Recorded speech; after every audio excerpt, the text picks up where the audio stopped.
구약성경 스가랴 8장 1절부터 8절입니다. 만군의 여호와의 말씀이 임하여 이르시되 만군의 여호와가 이같이 말하노라. 내가 시온을 위하여 크게 질투하며 그를 위하여 크게 분노함으로 질투하노라. 여호와가 이같이 말하노라. 내가 시온에 돌아와 예루살렘 가운데 거하리니 예루살렘은 진리의 성읍이라 일컫겠고 만군의 여호와의 산은 성산이라 일컫게 되리라. 만군의 여호와가 이같이 말하노라. 예루살렘 길거리에 늙은 사람 남자들과 늙은 여자들이 다시 앉을 것이라. 다 나이가 많으므로 저마다 손에 지팡이를 잡을 것이요 그 성읍거리에 소년과 소녀들이 가득하여 거기에서 뛰놀리라. 만군의 여호와가 이같이 말하노라.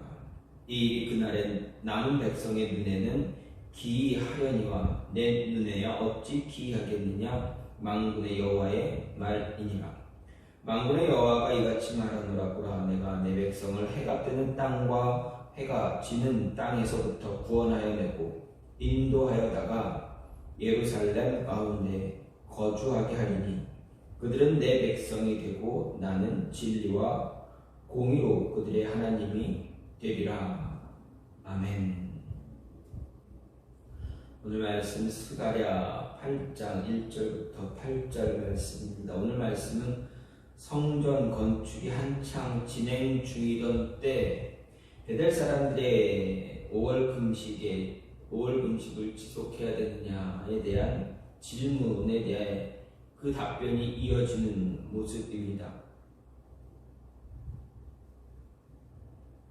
먼저 1절부터 3절은 하나님께서 시온을 위해서 질투하고 분노하고 또 시온으로 돌아와 그 가운데 거하심으로 말미암아 시온이 진리의 성읍이 되고 시온산은 성산이 될 것이다 약속한 이야기입니다. 그리고 4절부터 6절은 예루살렘에서 노인과 아이들이 넘치는 번성이 있게 할 것을 약속하시고 또 7절 8절은 열방으로부터 이스라엘 백성을 구출하시고 그들과 관계를 회복하시고 재정립하실 것이다 라는 이야기가 기록되어 있습니다. 이렇게 이상에서 오늘 말씀에서 볼 수 있는 것처럼 오늘 말씀은 베델 사람의 금식 질문에 대한 답변이기는 하지만 금식 질문에 대한 직접적인 답변이다라고 할 수는 없습니다. 왜냐하면 오늘 본문의 하나님의 약속은 금식과 관련된 것이 아니기 때문입니다. 사실 금식과 관련한 하나님의 직접적인 답변은 8장 18절부터 23절에 가서야 이제 등장합니다. 오늘 말씀은 그런 가운데 오늘 말씀은 금식 관련 질문에 대한 답변보다는 오히려 7장에 이어지는 내용으로 볼 수가 있습니다. 보기가 더 쉽습니다. 즉 오늘 말씀은 백성들의 말씀에 순종을 전제로 성전 건축을 위해 수고하는 자들에게 축복, 하나님의 은혜를 약속하고 있고 그들을 위로하는, 격려하는 그러한 내용이 됩니다.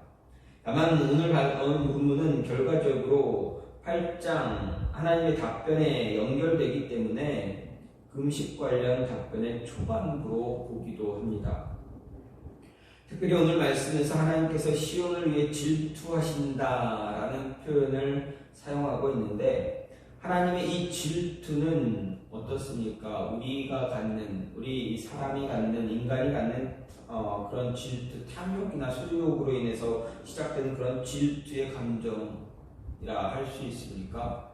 그렇지 않습니다. 하나님의 이 질투는 우리의 질투와는 다릅니다. 우리의 질투는 자기 욕심에서 비롯되지만 하나님의 질투는 하나님 자신을 위한 것이 아니다라는 것입니다. 하나님 자신을 위한 것이 아니라 시온으로 대변되는 이스라엘을 향한 것입니다. 그들을 위한 것입니다. 이스라엘의 유익함을 위한 질투다라고 이야기할 수 있습니다. 다시 말하면 우리를 위한 하나님의 질투임을 말합니다. 그러면 하나님의 이 질투는 이스라엘을 향한 하나님의 사랑의 표현이다라고 이야기할 수 있고 더 나아가 우리를 향한 하나님의 사랑의 표현이다라는 것을 알 수가 있습니다. 그럼 하나님께서 하나님의 이 질투 이스라엘을 향해 어떻게 표출되고 있는가? 다시 말하면 하나님의 사랑이 이스라엘을 향해서 우리를 향해서 어떻게 표출되고 있는가라는 것입니다. 먼저 동행하신다라는 것, 동행하심입니다. 하나님의 질투는 언제나 하나님의 동행하심의 표현입니다. 하나님의 사랑의 표현은 이스라엘과 우리와 늘 항상 동행하신다라는 것입니다. 3절 말씀을 보면 하나님은 내가 시온에 돌아와 예루살렘 가운데 거하리니 예루살렘은 진리의 성읍이라 일컫겠고 만군의 여호와의 산은 성산이라 일컫게 되리라 이렇게 이야기하고 있습니다. 말씀하고 계십니다. 여기서 내가 시온에 돌아와 예루살렘 가운데 거한다라는 말씀에 두 개의 동사를 볼 수가 있습니다. 원문으로 보면 이 두 동사가 시제가 다르다라는 것을 알 수 있습니다. 우선 돌아와에 해당하는 단어는 완료형입니다. 그런데 거하리니에 대한 단어는 미완료형입니다.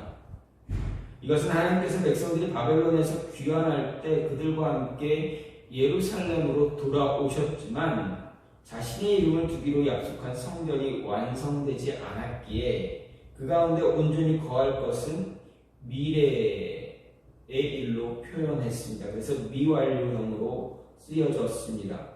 즉 백성들의 포로 귀환으로 인해서 이스라엘이 회복되긴 했지만 그들을 위한 완전한 회복은 아직 이루어지지 않았다라는 것을 이야기합니다. 어쨌든 하나님은 이스라엘 백성들이 포로에서 돌아와 성전을 재건하는 일에 열심을 낼 것을 명령하셨습니다.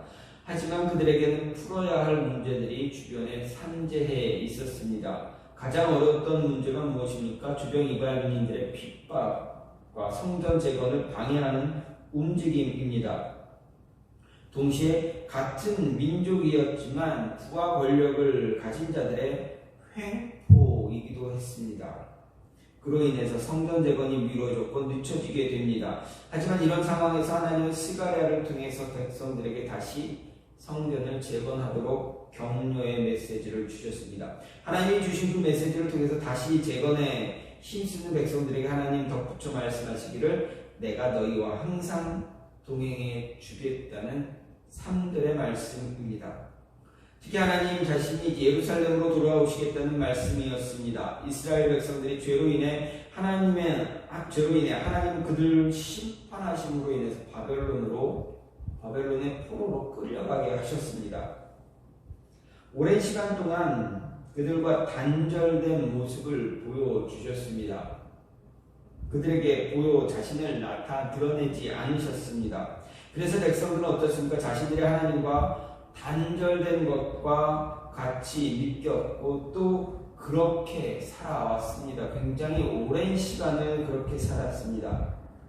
하지만 하나님께서는 어떻게 했습니까? 그 백성들을 다시 예루살렘 본토로 돌아오게 하심으로 자신이 백성들을 얼마나 사랑하고 있는지 그리고 자신이 백성들을 버리지 않았다라는 것을 그들로 하여금 깨닫게 해 주셨습니다. 또 성전을 재건하는 동안 지속적으로 함께하겠다, 함께하겠다라는 말씀을 주셨습니다. 이것이 바로 이스라엘 백성들을 향한 하나님의 사랑의 표현이었다라는 것입니다. 내가 너희와 함께하겠다, 내가 너희에게 돌아오겠다라는 이 표현이야말로 절망과 좌절에 빠져 있는 자신들의 죄가 무엇인지 알지 못하는 백성들을 향한 하나님의 진정한 진실된 사랑의 표현이었습니다. 무엇입니까? 결코 놓지 않겠다. 결코 너희를 버리지 않겠다라는 그 표현입니다. 또한 하나님은 선지자를 통해서 돌아오겠다는 말로 끝내지 않으셨습니다. 내가 돌아오겠다. 내가 너희에게 돌아오겠다. 그것으로 끝내지 않으셨습니다. 덧붙여서 말씀하시기를 무엇라 말씀하십니까? 자신이 백성들 사이에 예루살렘에 친히 거하겠다 약속하십니다.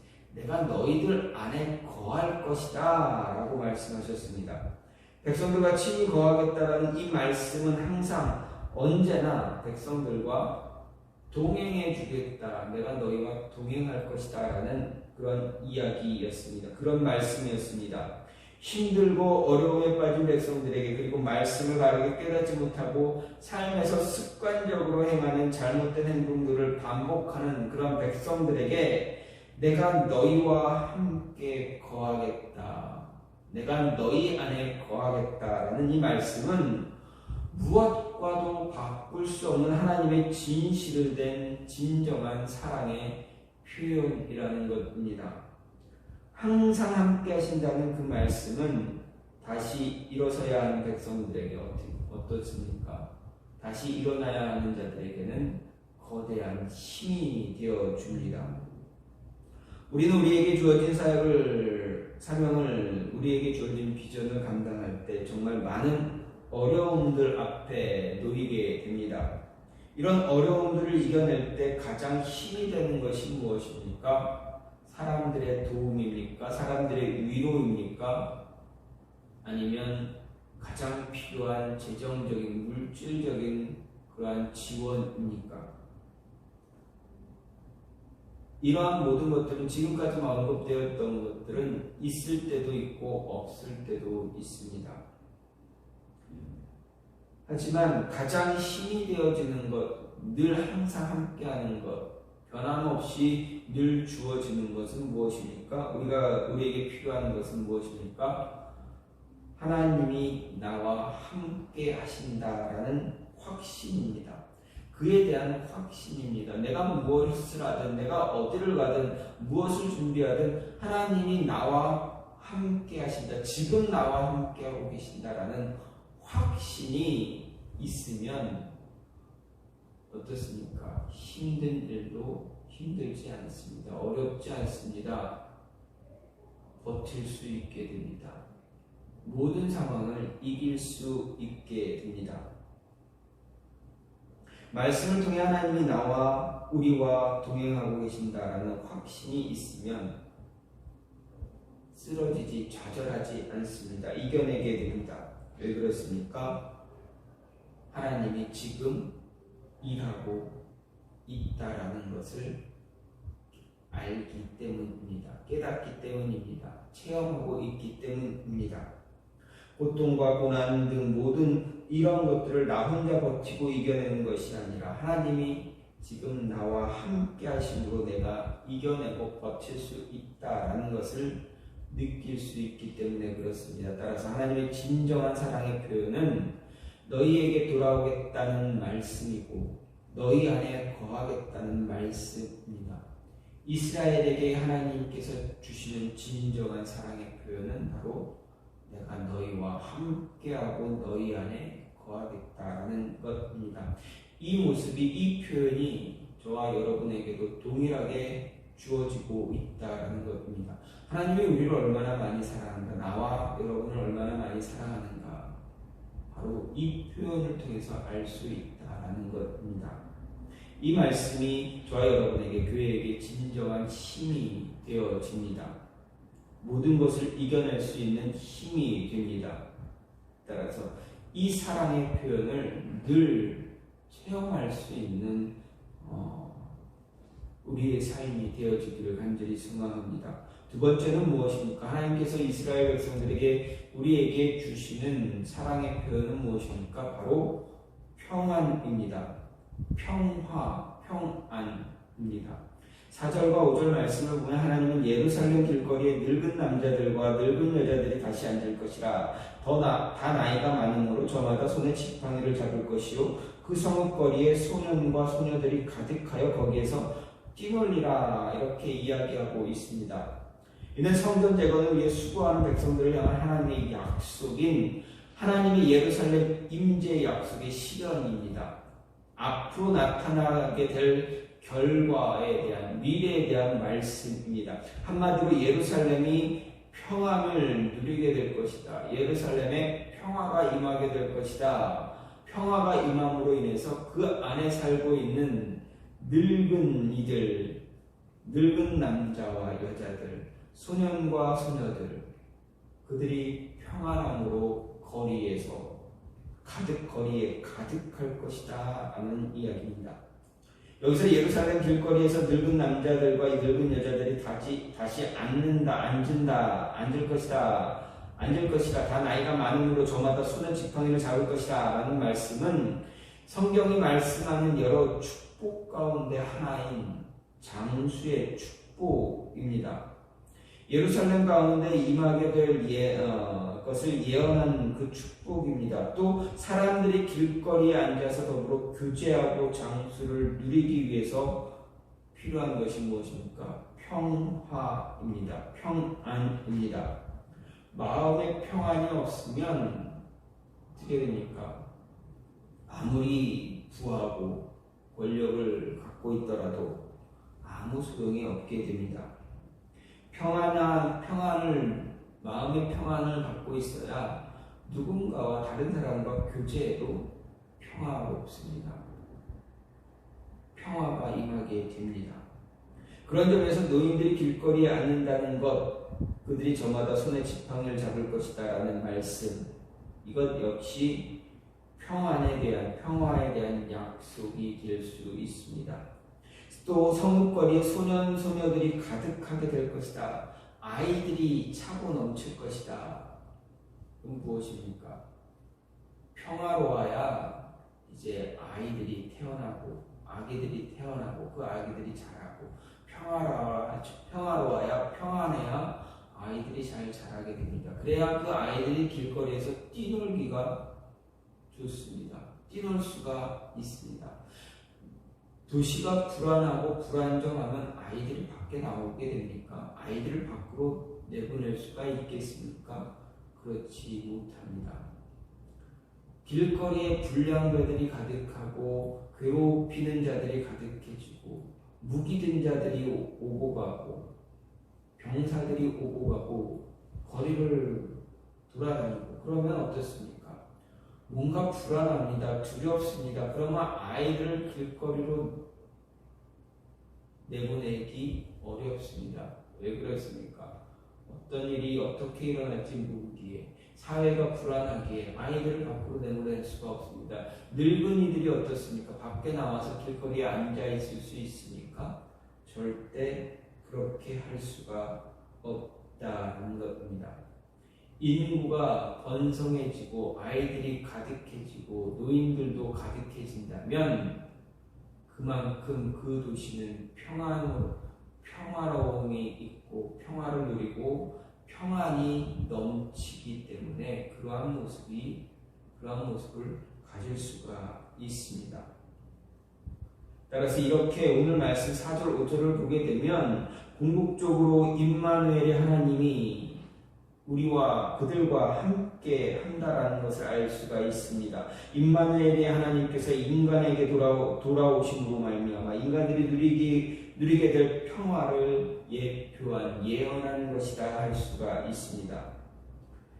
하나님은 인간이 하나님의 말씀에 불순종해서 범죄했을 때 어떻게 하셨습니까?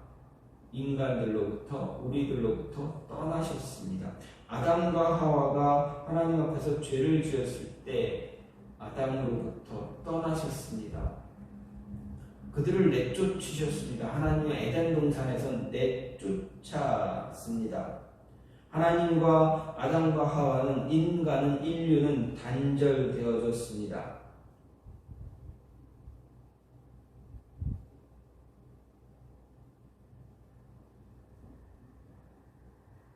그런데 오늘 말씀을 보게 되면 하나님이 돌아오셨다라는 것입니다. 다시 말하면 단절된 모습에 하나님께서 친히 들어오셨다. 하나님께서 들어오시는 그 순간부터 우리에게는 참된 평화가 임하게 되는 것입니다. 하나님이 떠나셨을 때는 참된 평화는 사라졌습니다. 많은 인생의 질고가 우리를 두렵게 만들었고 고통스럽게 했고 죽음과 영원한 멸망의 공포로 인류는 진정한 평화를 누리지 못했습니다. 그런데 하나님께서 무엇라 이야기하십니까? 내가 너희 안으로 너희에게 들어갈 것이다. 갈 것이다. 말씀하심으로 인해서 그 불안함이 바뀌었다. 평화롭게 되었다. 평안이 되어 평안을 허락한 평안으로 바뀌었다라는 것입니다. 이스라엘 향해 예언하신 이 말씀은 더 나아가서 우리를 향해 온 인류를 향해 주신 말씀이기도 합니다. 이 말씀이 어떻게 성취되었는가? 어떻게 성취되었습니까? 바로 예수 그리스도에 의해서 성취가 되었습니다. 단절되었던 우리의 인류와 단절되었던 세상과 단절되었던 그 하나님이 세상으로 친히 스스로 들어오셨습니다. 예수님을 보내주셨습니다. 예수 그리스도를 보내주셨습니다. 그래서 단절되었던 그 길을 연결시켜 주셨습니다. 영원한 멸망에 대한 두려움을 제거해 주셨습니다. 세상에 우리 안에 인류 안에 세상에 참된 평안을 주시기 위해서 먼저 손을 내미시고 들어오셨습니다.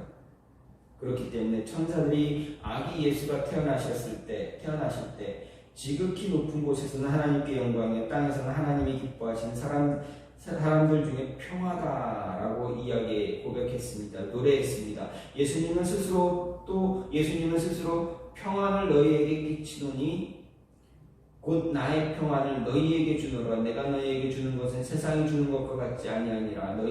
너희는 마음에 근심하지도 말고 두려워하지도 말라. 이렇게 말씀하셨습니다. 또 미가 선지자는 각 사람이 자기 포도나무 아래와 자기 무화과 나무 아래에 앉을 것이라. 그들을 두렵게 할 자가 없다라고 이야기하면서 그리스도로 말미암아 누릴 평안에 대해서 언급했습니다.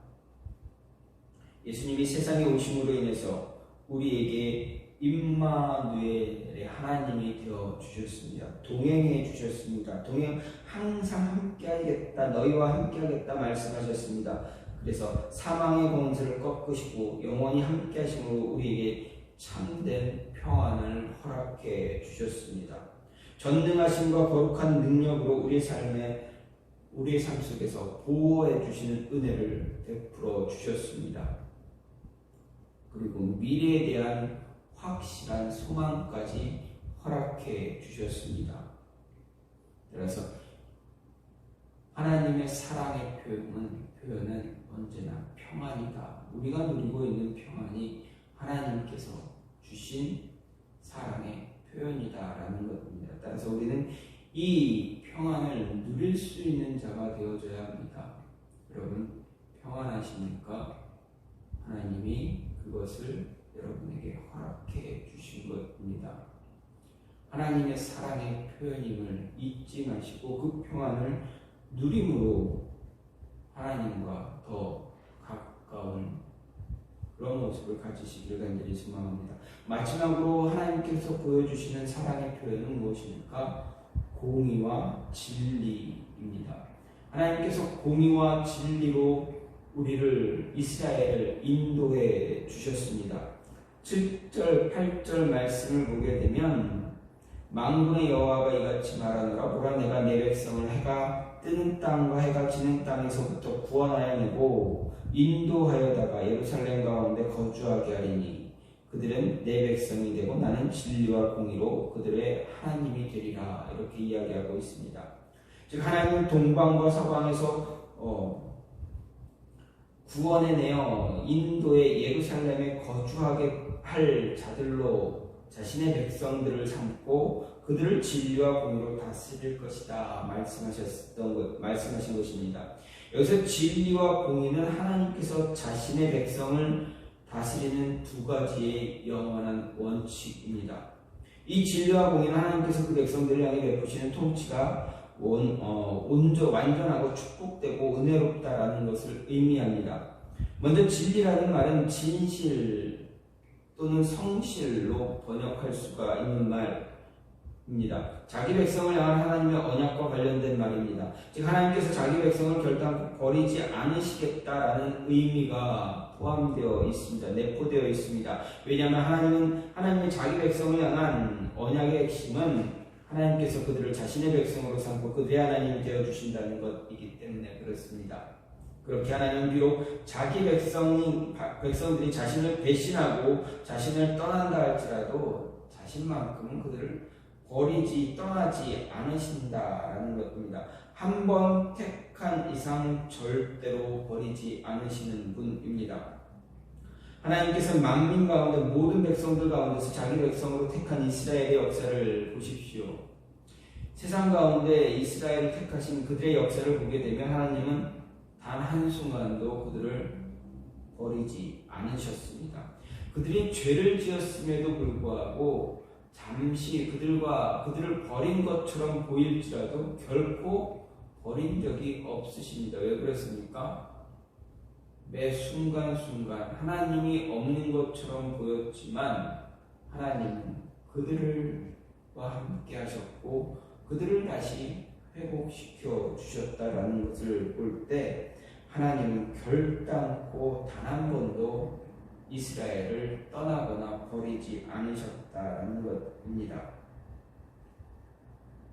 하지만 하나님은 자신의 백성이 자신을 배반하고 죄를 범하는 등 잘못된 행동을 하는데도 아무렇지도 않게 그냥 방치하셨는가? 그렇지도 않습니다.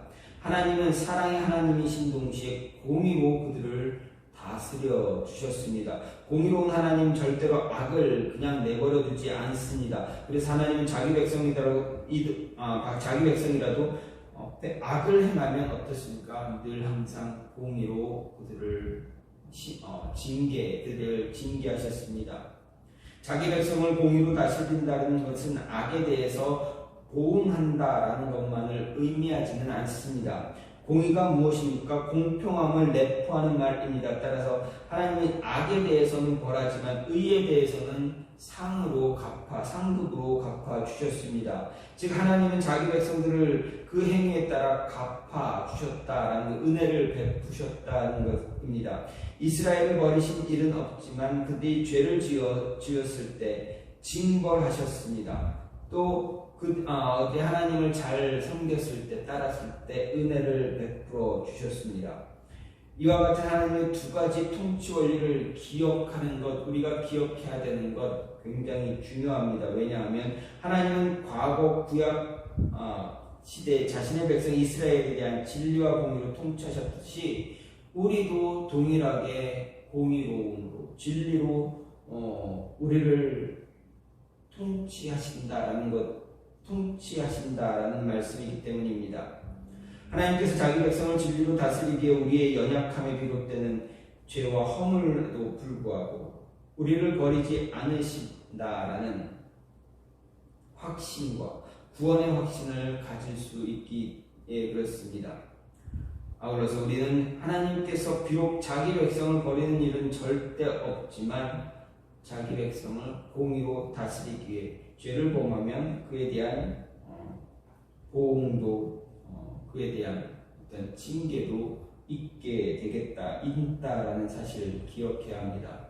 이것을 깨달아 안다면 마땅히 하나님의 함께 하시는 은혜에 감사하게 됩니다. 뿐만 아니라 공의의 심판을 불러일으키는 죄를 멀리하게 되고 의와 선에 대한 의로운 상급과 축복으로 갚으신 하나님 앞에 더 적극적으로 선한 삶을 살아가게 되기 때문에 그렇습니다. 하나님께서 우리에게 저와 여러분에게 공의를 베푸신다면 진리와 공의를 베푸신다면 약속과 공의로움으로 우리를 다스린다면 우리는 그것을 기억하게 될 것이고 그것을 체험하게 되면 끝까지 우리의 삶에서 어느 한순간이라도 하나님께 죄를 범하는 그런 모습, 하나님을 떠나려고 하는, 배신하려고 하는 그런 모습 갖지 않게 될 것이다 라는 것입니다. 끊임없이 우리의 삶 속에 흐르는 하나님의 사랑, 그 사랑을 우리가 누릴 수 있기에, 체험하기에 그 사랑의 표현을 바라보기에 우리는 그 사랑의 표현을 끊임없이 간구하게 될 것입니다. 갈급해야 할 것입니다. 왜 그렇습니까? 하나님의 사랑이, 하나님의 진리가, 약속이 우리 삶 속에 더 온전하고 완전하게 이루어지길 바라기 때문에 그렇습니다. 공의를 통해서 우리가 잘못하면 징계도 있겠지만 그 공의를 통해서 우리가 잘하면 하나님 앞에 바른 신앙의 모습을 가지면 하나님께서 그 은혜를 허락해 주실 것이기 때문에 그렇습니다. 우리는 하나님의 은혜를 바라보며 살아가는 자들이기 때문에 그렇습니다. 따라서 우리는 하나님의 공의, 하나님의 진리를 사모할 수 있는 자들 되어줘야 합니다. 하나님의 평안을 간절히 바라는, 갈급하는 자들 되어줘야 합니다. 하나님의 사랑을, 하나님의 동행하심을, 하나님이 우리와 함께 거하심을 간절히 소망하는 자 되어줘야 합니다. 스가랴 선지자는 이스라엘 백성들에게 성전 재건을 미루었던 재건을 이루어가는 그들에게 분명하게 이야기합니다. 하나님이 너희를 사랑하신다. 너희를 사랑하시는 그 표현은 너희와 함께 하길 원하신다. 너희 안에 거하길 원하신다. 너희에게 평안을 주기를 원하신다. 그리고 너희를 공의와 진리로 인도하길 원하신다. 라고 이야기하고 있습니다. 이스라엘에게 이야기하는 이 모습이 저와 여러분에게도 동일하게 임하고 있습니다. 하나님은 자신의 사랑을 저와 여러분에게 보여주길 원하십니다. 어떻게 보여주십니까? 함께 하시고 보여주십니다. 동행하시고 보여주십니다. 우리 안에 평안을 허락하시고 보여주십니다. 우리 안에 공의와 진리로 인도하고 계시고 보여주십니다. 이 모든 것들이 우리의 삶에 임하고 있음을 잊지 마시고 늘 깨달아서 바라볼 수 있고 더 사모할 수 있는 모습이 있기를 간절히 소망합니다.